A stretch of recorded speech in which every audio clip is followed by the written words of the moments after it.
Folks, you're in for a very special treat today on Big Boy Pants Golf. It's podcast number 1 of the Rush Hour Golf Podcast. It's me, Big Boy Pants Golf, and co-host... Pro Golf Critic, a.k.a. Not Dr. J. Great to be here. You know, YouTube's hottest golf channel only gets hotter when you have more people on it. Topic number 1. Jay, how did you feel about how the Masters played out? There was a lot of talk coming in about the LIV players not showing up. I thought that was a really bad narrative, and I never thought that that was actually going to be the case. It was the reason why I predicted 12 players were going to make the cut from LIV, and guess what? You had exactly 12 players from LIV make the cut. I did say that I thought Brooks Koepka was going to win. He was really close. There's only one guy that beat him. But at the same time, I think Brooks reminded everybody exactly who he is. When it comes to the majors, if he's healthy, he's going to be a force. And I think that he showed it again. But the other thing about this Masters that people have to kind of take with a grain of salt is the weather really impacted things a lot. I think if we had 4 days of perfect weather, I think Brooks probably wins in a runaway. Except when you get thrown out of rhythm the way he was playing so well those first couple days, shooting 65, 67. He got a little bit of a wrench thrown into things with the weather, with, things being broken up a little bit. The course playing completely differently than it did the first couple days, the last 2 days. So, I think that definitely threw him out of rhythm a little bit, but, it is what it is. And, it was still a great showing by the LIV guys. This is your whole alley right here. Do you think the corrupt golf media tried to throw an additional wrench into Brooks Koepka's Masters about the whole giving his caddy or him giving club? Remember this whole thing? Yeah. That whole thing, this is actually part of the culture of golf that I really hate. This snitch culture of golf where it's like these things that sort of happen every single round where, look, there's information that goes on potentially in every group. Sometimes, a player or caddy signaling to an announcer what club they hit. Sometimes, an opponent will see that, sort of maybe get a little bit of information from that. But, I've played in a lot of golf tournaments, and honestly, I can't think of one time where knowing what club somebody else hit actually helped me. Like,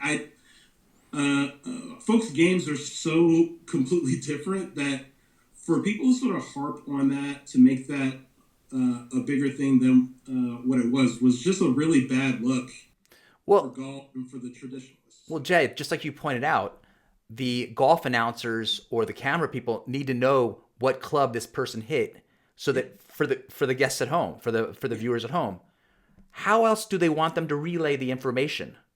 Yeah.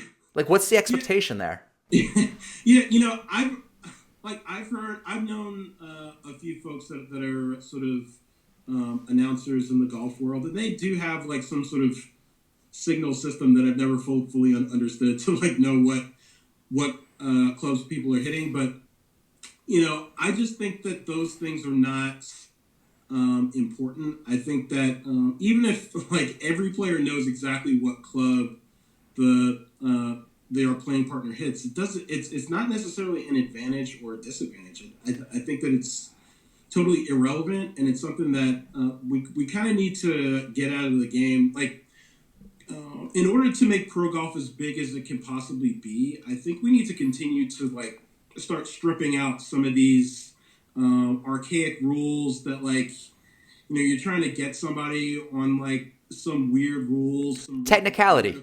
You're trying to find a technicality. And as you pointed out, you could take a 5-iron and you could hit it 220 if you stepped on it and try to hit a hard draw, or you could hit some kind of buttercut fade and only hit it $175. So exactly. What does it matter? Yeah, like that's, and I think that there's certain folks in the golf media, certain like golf traditionalists that like are super sticklers to the rules, and it's honestly the governing body's job to keep massaging those rules and sort of get these archaic, stupid penalties out of the game. Like, it's, if we're really going to continue to grow it, like, this is one of the things that we need to address. Like, we need to get this snitch culture. I totally just came up with that, totally winged it, but there is this culture of like calling penalties on other people, potentially calling in rules violations and things like that. I think all that needs to be. I prefer prison rules. Snitches get stitches. That may be the, if we really want to grow golf and sort of bring it to a more diverse crowd, that might be the way we need to go. So I've got another question, and this is right up your alley as well. As you pointed out earlier, there was the one narrative that these live golfers were saying they were going to play less golf. And then they were saying, but now they're not. But then right before the Masters, they're saying they played less golf, so they're coming in unprepared. So which is it, right? I know. I think that the media, they tend to sort of take whatever narrative is convenient for them at the time, not thinking about it if it actually makes sense or not. I think that there's always been this narrative about, playing more golf and being sharp before the Masters is a help. But then now you have Jordan Spieth come out and saying he's exhausted. He's got all these elevated events, and then he's got, the Harbor Town still playing again. Yeah. I think there's definitely a couple things that are out there that I think people need to be aware of. One, I think you can definitely play too much golf before the majors and potentially burn yourself out. I think someone like Rory, who's a world traveler, played a lot of events prior to the Masters. I think, honestly, he's probably mentally and physically fried a little bit.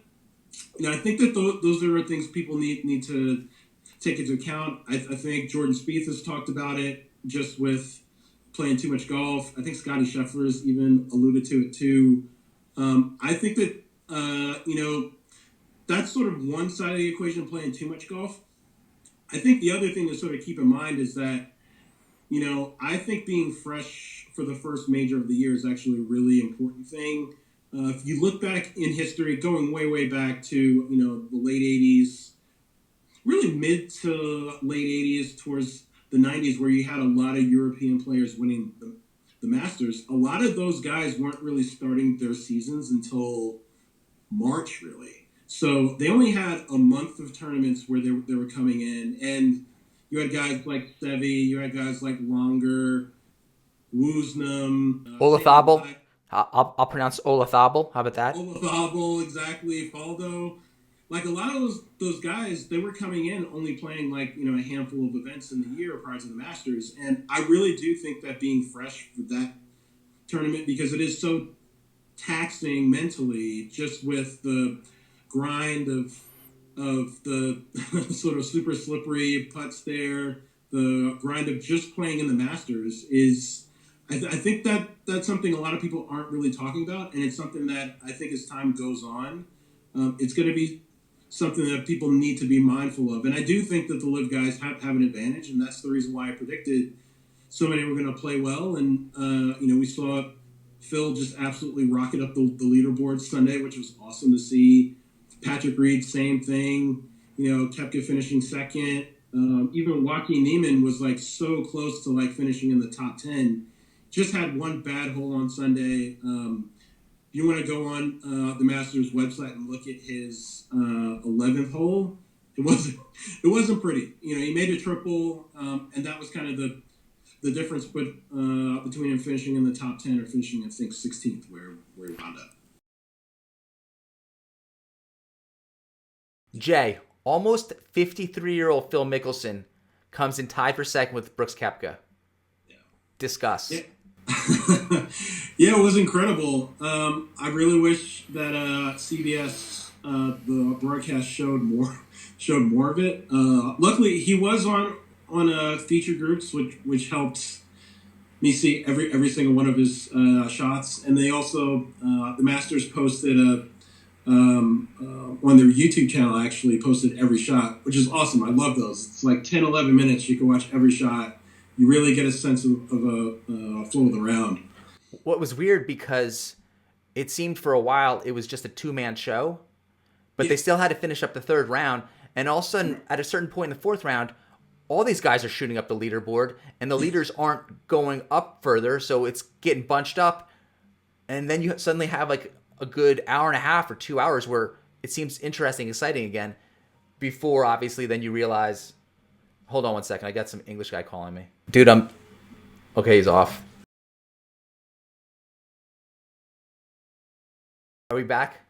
Yeah. Okay, because that English guy is, he's the guy I hustle, and he basically subsidizes my golf. Oh, really? You know when you have a person where you're like, even if I make a bogey, I know you could 3-putt from 4 feet, so I'll just stand there. Give me my $2. Every hole, you're like, give me my $2. And then there's also like basically he's the guinea pig for the Eddie Pepperell experiment, where I use like American psyche to slowly whittle away at British people. It's like, I don't want to admit it. I'm gonna delete this obviously, but here's my question about Phil. I mean, I've watched the first season of LIV and even the first 3 tournaments. He hasn't been in great form. Sure. But I think one of the things that I noticed when I was at Orlando, I actually followed him for 9-10 holes, and he was hitting the ball great. Like he was hitting it really, really well. It was just he wasn't scoring, and that interview that he did right before the Masters, where he said that he was really close, and he was turning potential 65, 66s into 71s. That was legit. Like he was really playing. He was hitting the ball well. He's hitting it long. He's hitting it flush.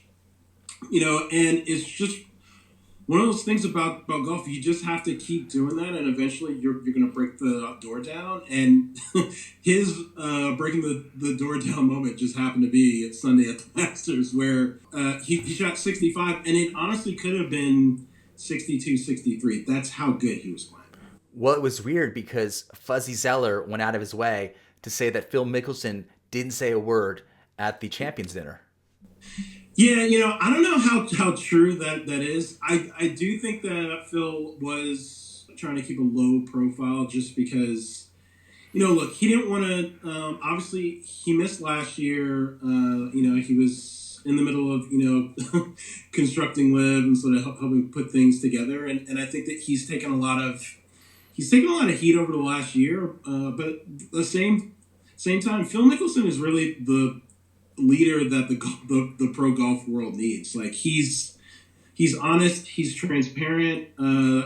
Yes, he's said a few things at the beginning of last year, about Saudi Arabia that was probably, unnecessary and sort of uncalled for. But at the same time, it's like he was shooting from the hip. That's exactly what he does. That's exactly what his golf game is about. And I think that's one of the things that I've always loved about Phil was that, he's always been way, way, way more transparent than Tiger Woods. And those two are my, top 2 in terms of my favorite golfers of all time. And 2 of the folks that really inspired me to start playing the game. So I've always respected that about Phil at his lowest moments, like losing the 2006 U.S. Open. He was right there in front of the mics, giving an interview, saying how much of an idiot he was for, kind of screwing up the last hole. Like just needed a bogey to get in a playoff. Just had to play it out. Just had to play it out to safety, get it on the green, and 2-putt near a playoff.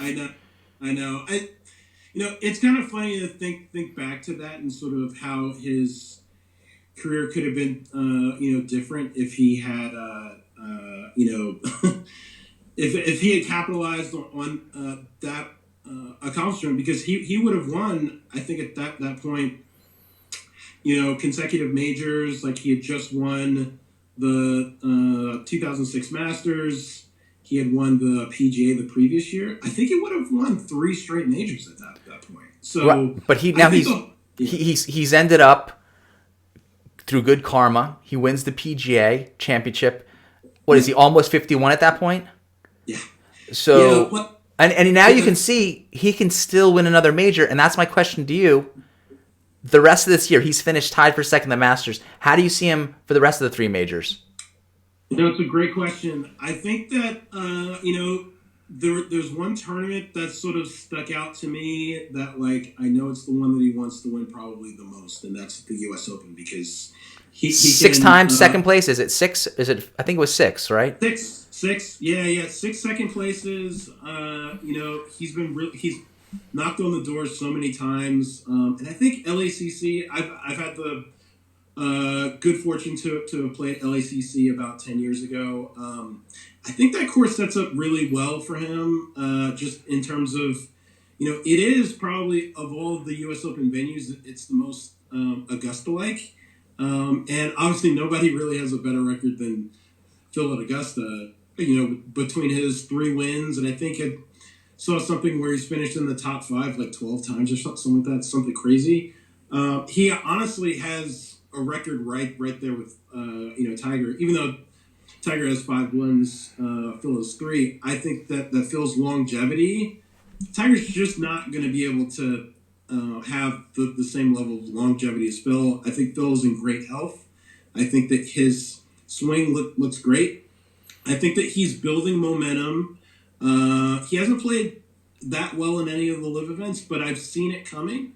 I think he's going to win a LIV event this year, 100%.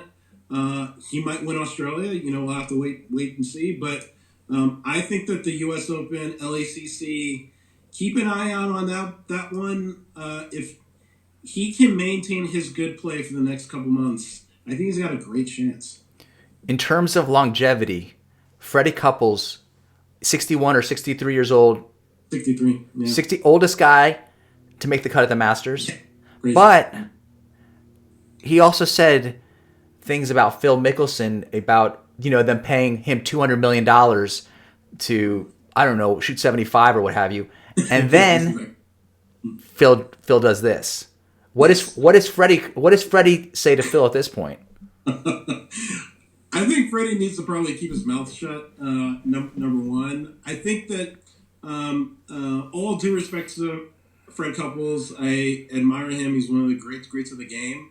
I don't think he fully understands the importance of Phil Mickelson to getting LIV off of the ground. Like, I truly believe without Phil Mickelson, there is no LIV golf. So, if anything, $200 million for Phil he's probably underpaid.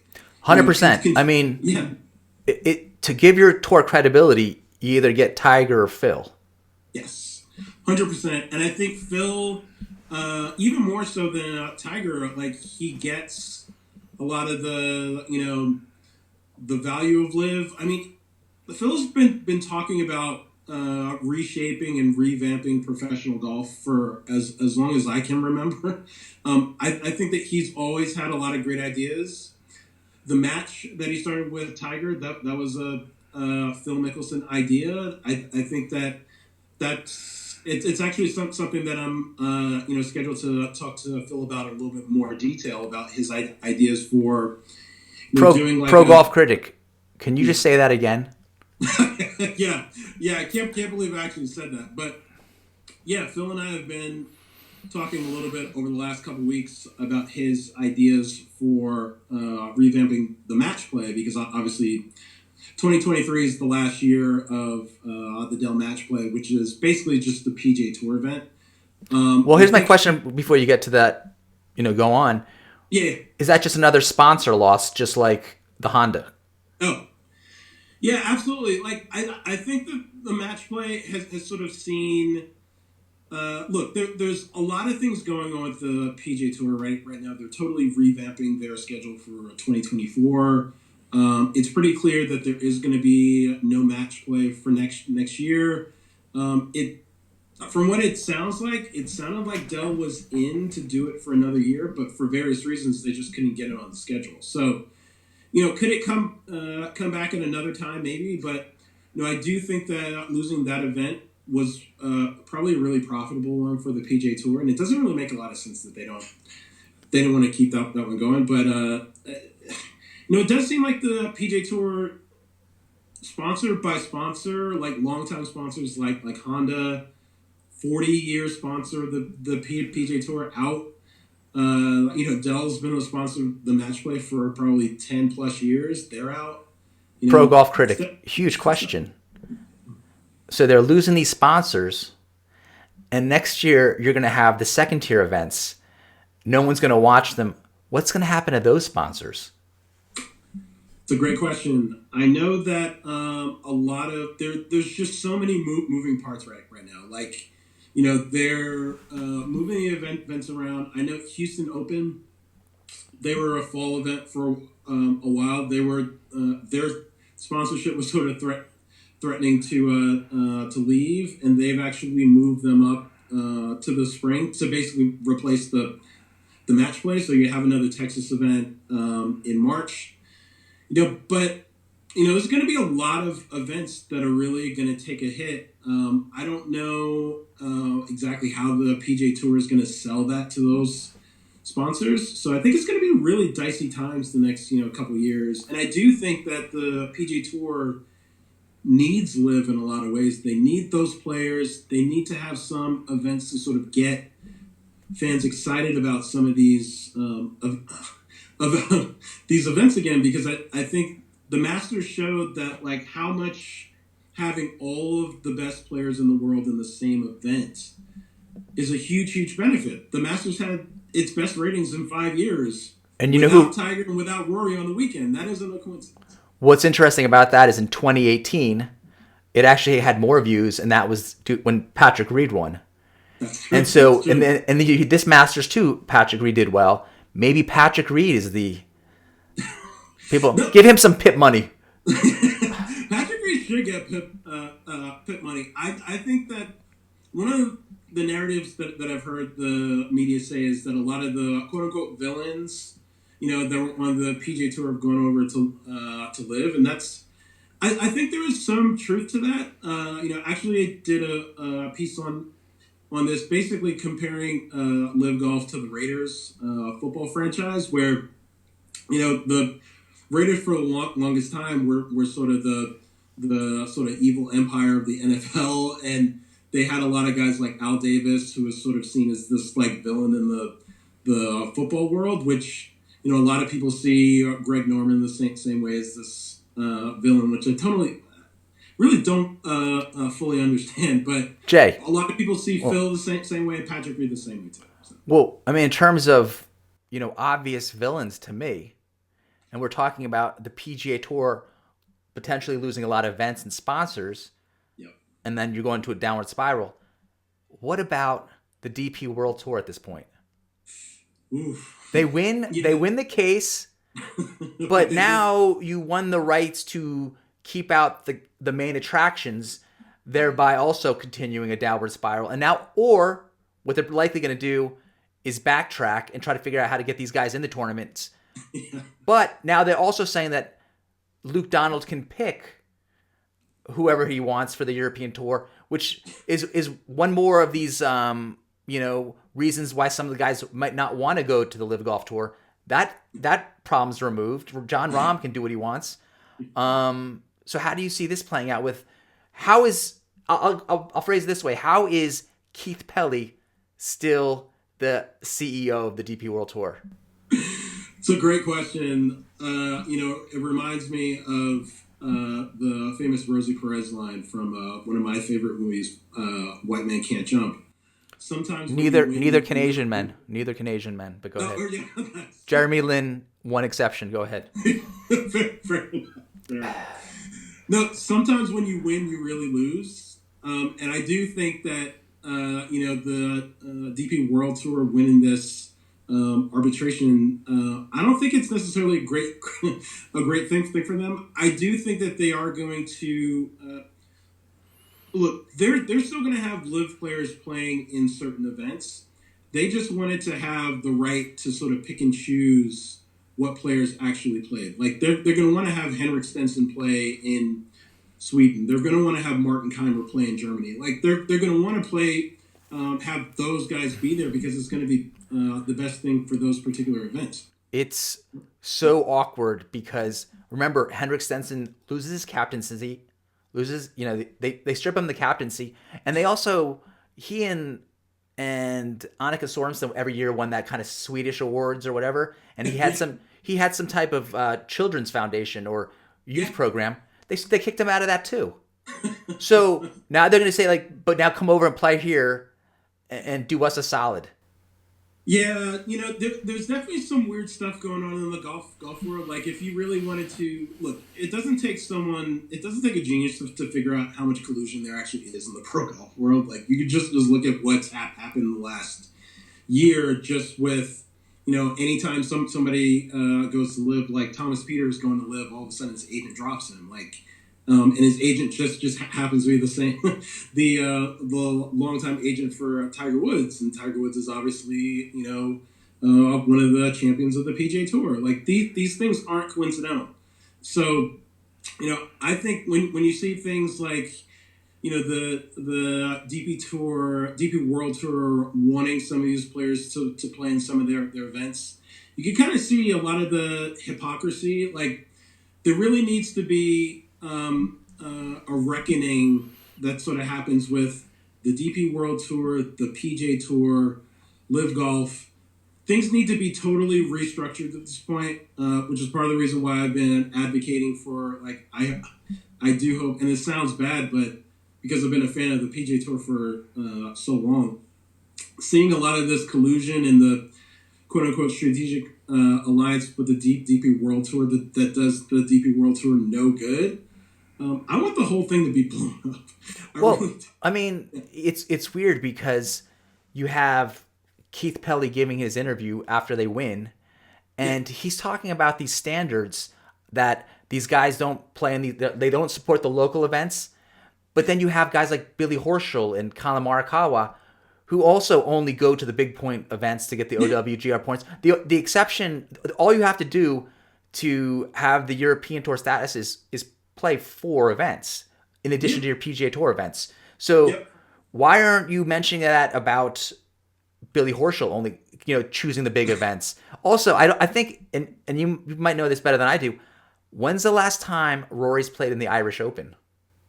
Yeah.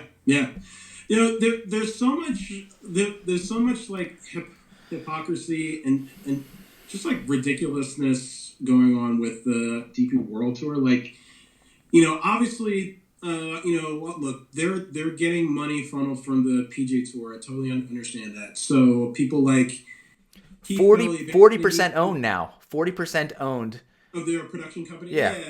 Like stuff like that. Look, I totally get it. These tours are in the business of making money. I totally get it. And not paying taxes on the PGA Tour side. It's called charity washing. Yeah, story for another day for sure. But those are the things that like exist in the golf world, where you have this entity like Live Golf Investments. It's mostly funded by the Saudi Arabian PIF, willing to invest billions of dollars in professional golf. Yet you have these like weird things where they're like, oh, we want to we want to keep you out of the professional golf ecosystem, and we're going to do everything that we can to stop you from. Unless, as per this article I read in The Scotsman, Keith Pelly wanted that Saudi Arabian money to go into the European Challenger Tour. Yes, he did. And it isn't a coincidence that like.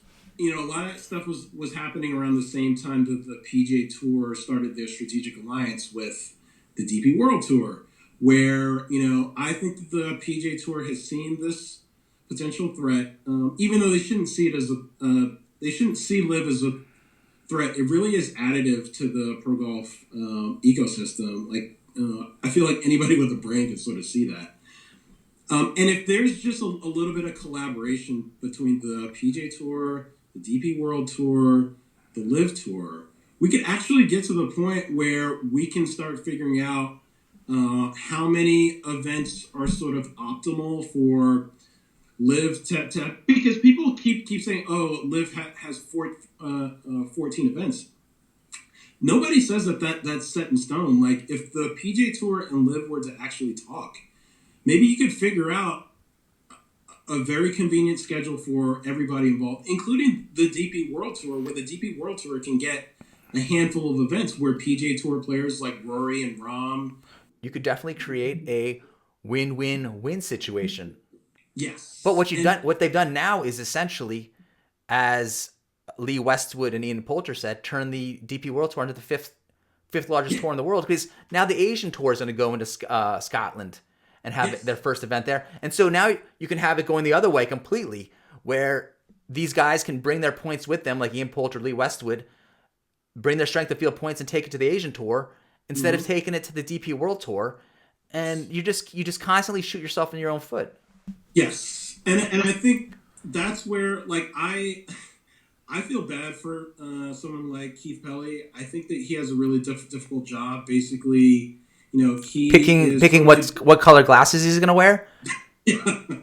Never trust a man with glasses like that. That's definitely a pretty good rule of thumb. But I think he's in a tough spot where he's completely beholden to the PJ Tour now. So he has to totally do the PJ Tour's bidding. But at the same time, like, he has a constituency with the DP World Tour, with those events, with those sponsors, and it's a total conflict of interest where the DP World Tour should be wanting to get the best players that they can into their events, as many as possible, because that's going to increase the amount of people that watch. It's going to increase the amount of people that come to the events, the amount of revenue they're able to generate, as opposed to the PGA Tour basically saying, no, you need to keep those LIV guys out as many events as possible. And all that's going to do is make you have less viewers. It's going to make you have less revenue.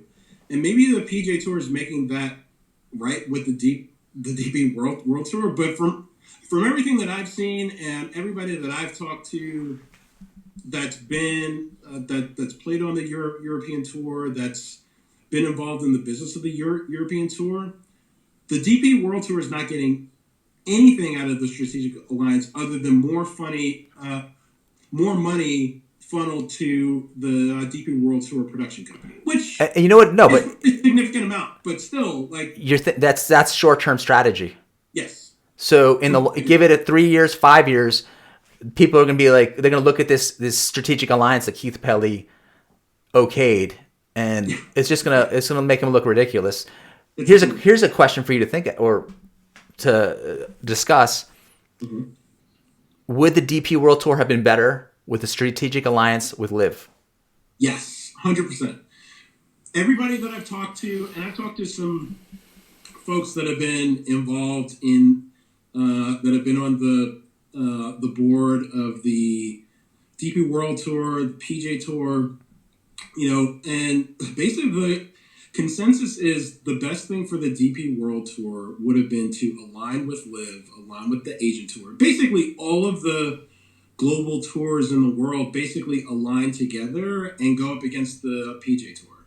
That's, to me, I think that's basically the only hope to have some sort of a system of checks and balances in the golf world where, look, the PJ Tour is the number one tour in the world. Everybody gets that. It's got the most amount of great players, even with a lot of the talent going to LIV. They still have, the lion's share of the talent. But at the same time, if you start to look at the talent on LIV, the DP World Tour, the Asian Tour, and sort of start to add that up, it starts to get pretty close to the PJ Tour. And then you sort of add in Sunshine Tour, you add the Japan Tour, you add the PJ Tour of Australasia. All of a sudden, if those entities were working together a little bit more than what they are now, I do think that you would have a stronger, global golf system where you're really actually starting to grow golf in a lot of countries where, it isn't as big as it could be. I think that alliance would really be the best thing for global golf. The best thing for global golf would be all of these entities working together in lockstep. That would be ideal. Except for various reasons, the PGA Tour is not going to do that. And there's a lot of reasons why that's the case, going to, people on the board of directors, people involved in the business of the PGA Tour. And there's a lot of control that the PGA Tour has on global golf. that they don't want to relinquish, Well, and it's going to be something that's my feeling is this: they can't relinquish it because they need that monopoly. They need that unfair competitive advantage to function. You know what I mean? It's like some industries need subsidies. You yes. basically need it to be the way it is, otherwise it doesn't work. Yeah, which is another reason why I've said that like the best thing for global golf would actually be, in the end, the litigation between the PJ Tour and Live. The best thing would be for Live to win, where the PJ Tour potentially has to pay some substantial fine, where maybe the PJ Tour winds up going bankrupt, and you all of a sudden things sort of open up where the control structure of the PJ Tour starts to Artificial. It's artificial. You know what I mean? This yes, wouldn't if this was an open market, yes, it wouldn't work this way.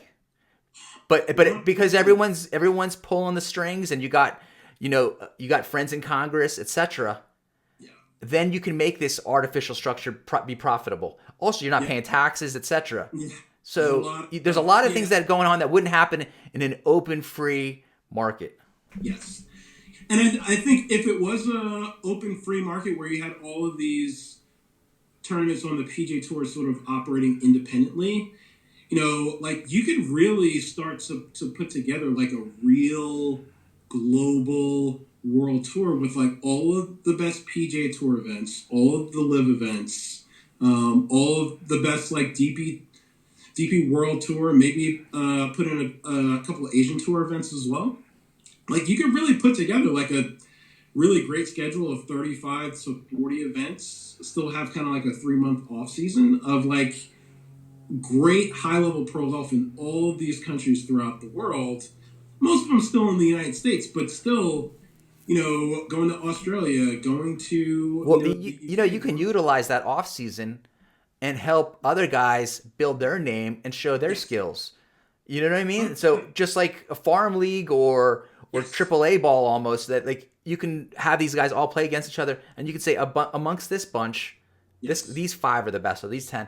So there's a lot of opportunity, but there's no incentive to change, and that's why we're getting this stale, over commercial saturated product for so many years. Yes. And that to me has been the most frustrating part of being a PJ Tour fan of the last 25 plus years is that I felt like they've had to do the bare minimum. They haven't really had the fans in mind almost at all. Like when you hear Jay Monahan or like anybody at the PJ Tour talking about the PJ Tour product, they almost never mention what's best for the fans. Pro Golf Like what's Critic. best for I'll yeah. tell you this to back up your point.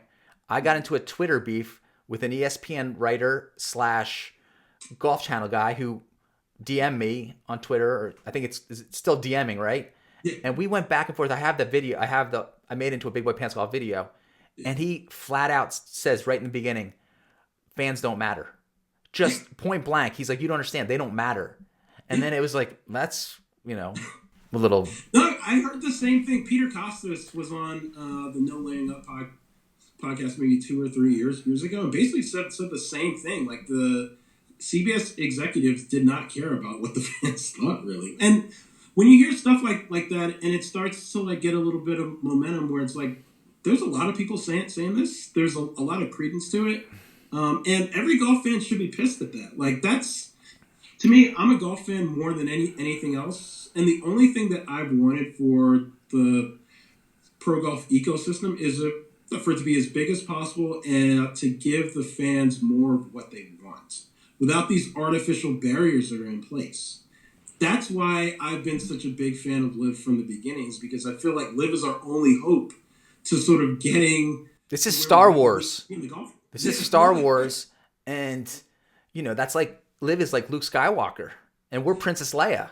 Is Or a that lot of weird? people That was not would good one. That we don't. That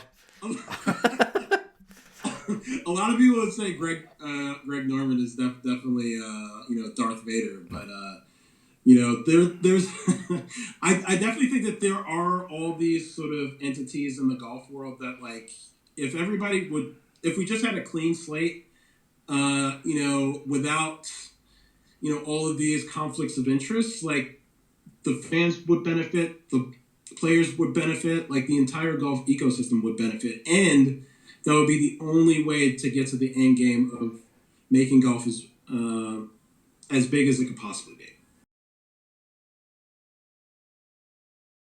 We got LIV Adelaide coming up. Yeah. And there is a bit of an elephant in the room. His name is Siwon Kim. He's finished dead last in the first 3 LIV events. Pro Golf Critic, what do we do about Siwon Kim? It's a great question. Siwon seems like a great guy. I saw him grinding on the range and on the putting green and short game area in Orlando a couple weeks back. What seems to be his major issue in terms of scoring? Because I think he's playing at about a 4 handicap level. He really, I think it's just a lot of inconsistency. And he sort of fought that last year too, where he shot one round in the 80s. And 87, I believe. I think he went like 87, 63, and then back into the 80s. Or something like that, yeah. I think just from the few holes that I followed him, I think that he's struggling a little bit with the yips with the driver. You dropped the W, the Y word. Yeah, I was hesitant to even bring up the Y word, but as someone that sort of struggles with that in my short game in the past, I'm totally fine bringing it up. I'm totally fine talking about it, and I do think that he wasn't hitting driver places where like I felt like there was no reason not to hit driver. Like he was hitting 3-wood, which is kind of an indicator, and then he would be like in the middle of the fairway with like a maybe 8-iron left in, and he would miss it like 20, 30 yards left of the green, and I'm like, I can do that. Exactly. I don't even think that I can do that. That's the funny part for scratch player. It's very rare to be that far offline with an iron unless you're actually trying to be. So, it's definitely some things going on there. I definitely think that LIV probably needs to institute some sort of like mid-season rule where like if a player is really performing, underperforming, like they have the option of maybe releasing him and like maybe finding somebody else. Well, how about this? I mean, they have some rule, and this would add pressure throughout the whole season. You finish dead last 3 times or your 3rd time. That would give you interest at the bottom of the leaderboard to not get booted immediately. That's a good point. It could be like a amnesty, like immediate, like if you have through the first half of the season 7 LIV events, you finish last in the majority of those, like 4 out of 7. Maybe it is time to sort of amnesty that. But that would literally probably just be the Siwon Kim rule, because I've never seen it happen for anyone but him. I mean, like, how many guys are consistently dead last? Yeah, there's definitely been a few guys on the PGA Tour that have struggled. Like, Smiley Kaufman was one of those guys that, like, finished really high, or he was in the final group in, like, Masters. The Masters, like, a few years back, and then he totally fell off and lost his game. Like these things happen, and sometimes you lose your game and then you get it back. I mean, it's certainly a possibility, but I think this is the sport more than any other sport where you can be David Duval winning the British Open, and then all of a sudden you can't hit a driver in the fairway.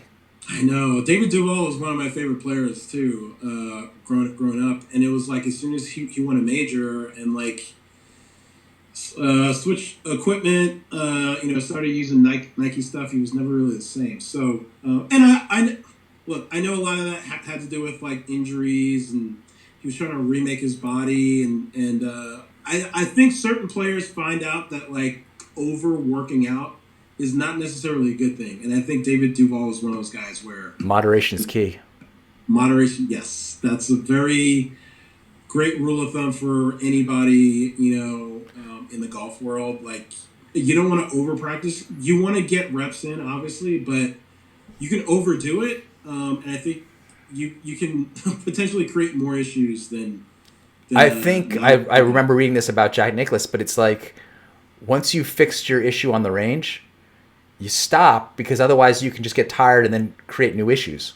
Yes, that's a good point.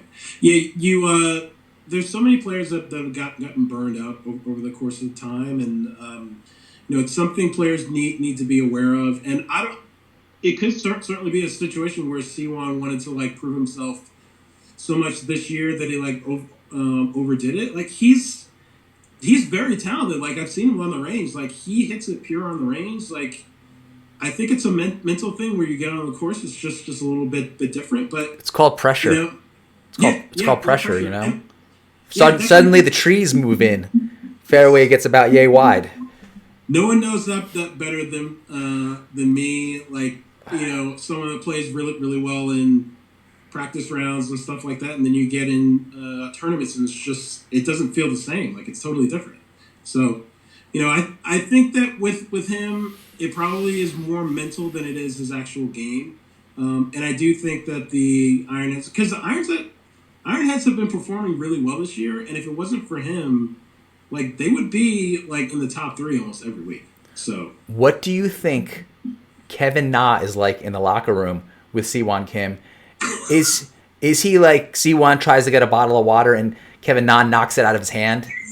Water's for winners, things like that. Like, there's got to be so much pressure going on there right now. Because Kevin Na is not going to... That whole team doesn't want to have the guy who's bringing up the rear every week. Yeah, they don't want somebody being a punchline for sure. And that might be an interesting... Maybe Kevin Na does need to sort of change his tactics. Like, I do think Kevin Na's kind of an affable guy, and he's very encouraging. But maybe Siwon does need a little bit of tough love. I don't know. But I do think that might be a really good skit for Liv to do with their production company. Do like a Kevin Na motivational speech with Siwon and sort of get. You could go a lot of different ways with that. I think you could get dark, real fast. Yeah, it could be dark and violent depending on like what the punishment is for finishing last. But yeah, so in terms of Siwon, I mean, it is what it is at this point.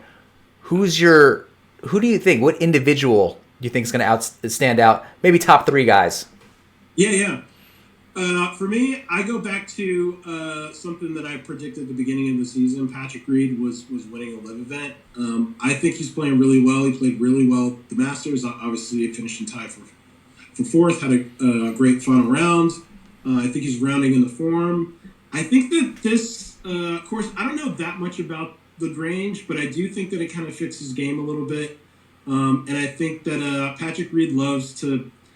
He's actually a really nice guy in person. Like, he was so nice to me and my dad when we met him. He was nice enough to take a selfie with my dad, which was awesome.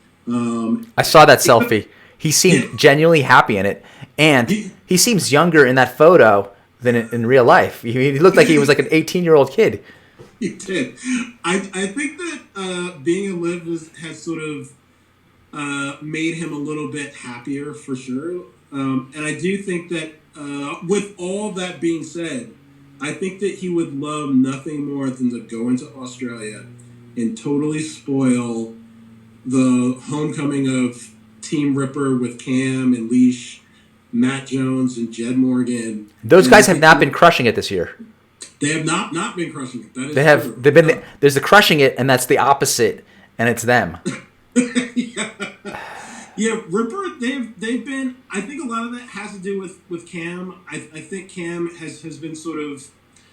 Maybe his prep leading into the season hasn't been as strong as it has been in the past. I think that he was maybe resting on his laurels a little bit. And it's totally to be expected. Like, he had, to me, 2022 was the year of Cam Smith. Like, he won everywhere in the world.